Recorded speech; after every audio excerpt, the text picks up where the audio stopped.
Hey everyone, welcome to The Explainer. I am so thrilled you're here with us today. We are going to be exploring a deeply fascinating intersection, and that is the exact point where human psychology meets modern media. We're going to unpack how our minds interact with the digital world, how this whole relationship has evolved over time, and how it literally shapes the reality we live in. So if you've ever stopped and wondered why you feel so incredibly connected to the screens in front of you, well, you are in exactly the right place. Okay, let's just dive right into this. I want you to imagine the human mind buzzing with these lightning bolts of activity, but directly tethered by USB cables. It's kind of the perfect visual metaphor for our modern digital obsession, right? Because we aren't just passively watching media anymore. We are physically and psychologically plugged right into it. Our brains are just constantly downloading, processing, and reacting to this totally continuous stream of information. To truly wrap our heads around the scale of this, we've got to look at the numbers. By December of 2018, there were 4.1 billion global internet users. I mean, let that sink in for a second. That represented roughly 49% of the entire world's population at that time. Basically half the globe actively sharing and consuming information, which completely transformed the way human beings interact with knowledge, and honestly, with each other. And bringing it a bit closer to home, by 2021, 45% of India's massive population was using the internet. But what's absolutely crucial to note here is the catalyst for that. A massive, sudden surge in these numbers was directly fueled by the COVID-19 pandemic. When the physical world shut down, our reliance on the digital world just skyrocketed. It literally became our primary mode of connection, education, and survival. So that brings us to a pretty profound question. Can we actually imagine a life without media today? I mean, think about your own daily routine for a second. From the exact moment you wake up and check your notifications, to how you get your daily news, to how you connect with your friends. While print media definitely still holds significance, electronic media has completely overtaken our daily functioning. It's this immersive experience that is almost impossible to separate from modern human life. Section 1. The birth of media psychology. Right, so with our massive modern internet usage firmly established, how did scientists actually start studying all of this? Because, understanding this wasn't always a formal science. This timeline here beautifully maps out the evolution of the field. It really all started back in the 1950s. As television popularity just exploded, researchers began studying its impact, specifically looking at children.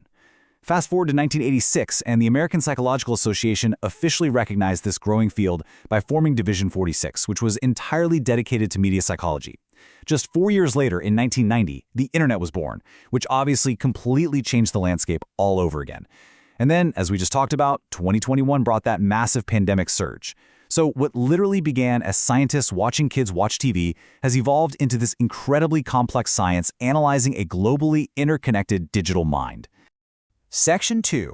Mapping the media influence, the 5 blocks.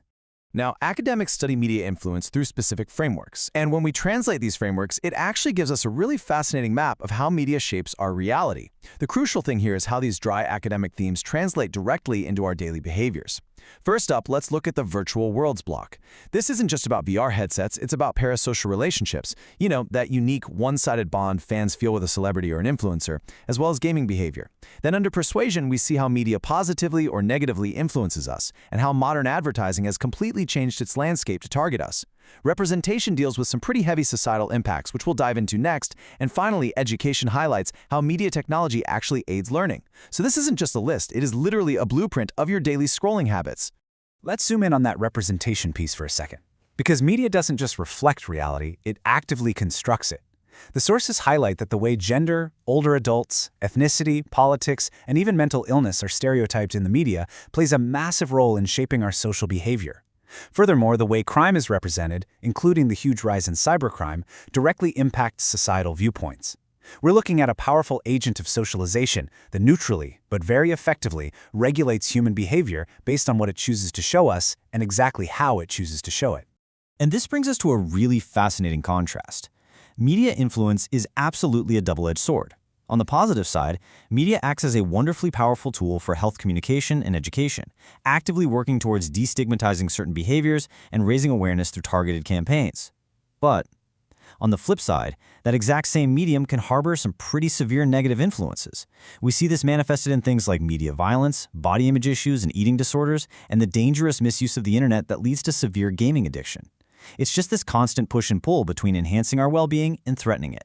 But hey, let's look at one of the undeniable triumphs of modern media: education. When the traditional teaching-learning process faced those massive disruptions we all remember, media stepped right in.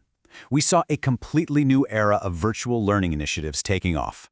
Things like massive open online courses and huge government tech portals like SWIAM, NMICT, and ARPIT, right alongside these incredibly powerful mobile learning applications like ePathshala and the IGNOU student app.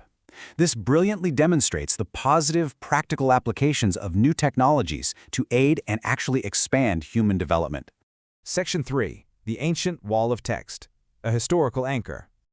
Okay, so we've talked a lot about the internet, social media, apps, and digital learning, but I want to signal a major shift here, because while the technology is remarkably new, the psychology behind it is ancient.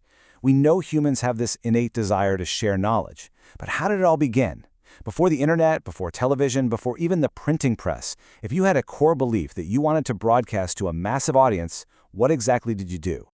Well, picture this. It's the 2nd century CE, and an Epicurean Greek guy named Diogenes from the city of Oinoanda wanted to share the philosophy of Epicurus. Now, he didn't write a book. Nope. He had 25,000 words carved directly onto a massive stone portico wall in the center of town. He detailed entire teachings on physics, epistemology, and ethics for literally anyone walking by to see. I mean, think about that. He essentially created a massive stone version of a social media feed. He had a message, and he used the absolute most permanent public medium available to him to broadcast it to the masses. Which brings us right back to our plugged-in brain. From ancient stone porticos in Greece to the USB cables tethering our modern minds to the internet, the technology has changed so much it's almost unrecognizable. But the core human impulse, that urge to broadcast, to connect, to persuade, and to share our reality, that is absolutely timeless. Media psychology isn't just the study of screens. It's the study of human nature constantly finding new ways to express itself. So, I want to leave you with this thought. We've seen how media constructs our reality, influences our behavior, and connects literally billions of us simultaneously. You are an active part of this massive, ongoing history of human broadcasting. From those ancient stones to your personal digital feeds, what are you building on your digital wall? Thank you so much for joining me for this explainer. Keep questioning the media around you, and I will see you next time.